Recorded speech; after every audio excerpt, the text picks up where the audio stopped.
Казвам се Симона Алекс Михалева, завършила съм славянска филология със специално сръбски и хърватски език и в момента работя като редактор в дирекция Балкани на Българската телеграфна агенция.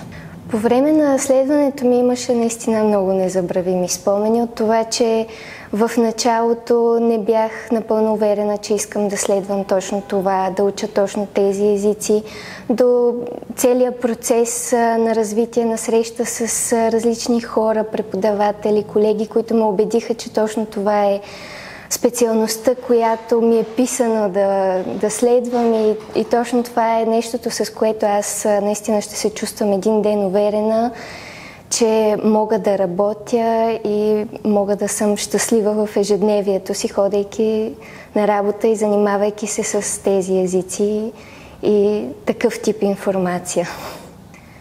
По време на следването си се възползвах от абсолютно всяка възможна практика, всеки възможен обмен, всеки възможен семинар,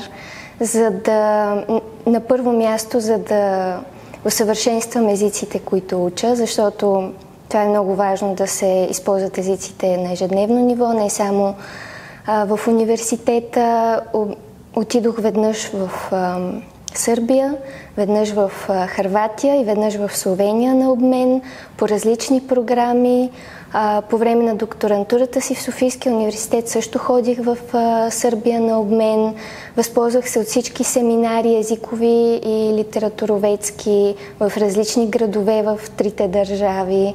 И това наистина много ми помогна, не само за езика, въпреки че това е първостепенна причина да се възползвам от този вид обмени, но ми помогна да се свържа с различни хора и да науча колко много могат да бъдат причините за това да учиш един рядък, интересен език, за това да пътуваш и да черпиш опит от славистите по света.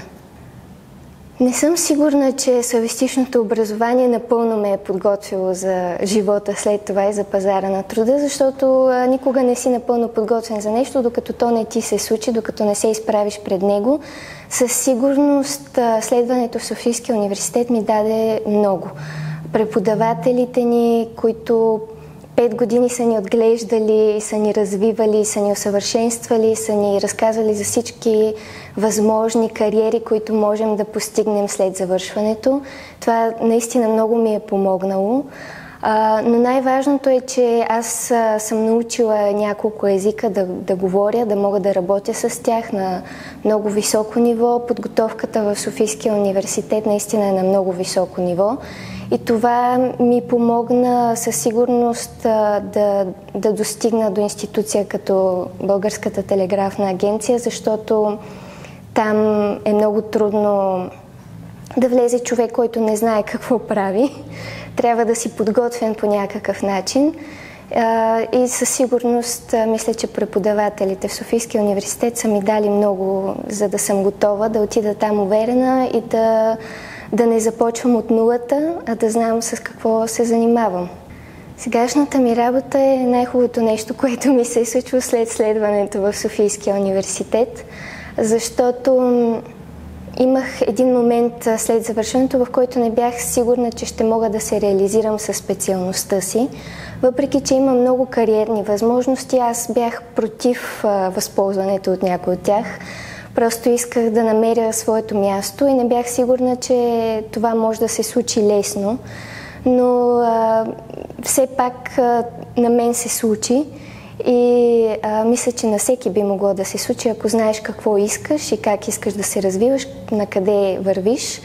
Със сигурност може да ти се случи. В Българската телеграфна агенция аз всеки ден предизвиквам ума си да работи с различни видове информация. Всеки ден научавам по нещо ново и за езиците, които съм учила, и за страните, в които съм била.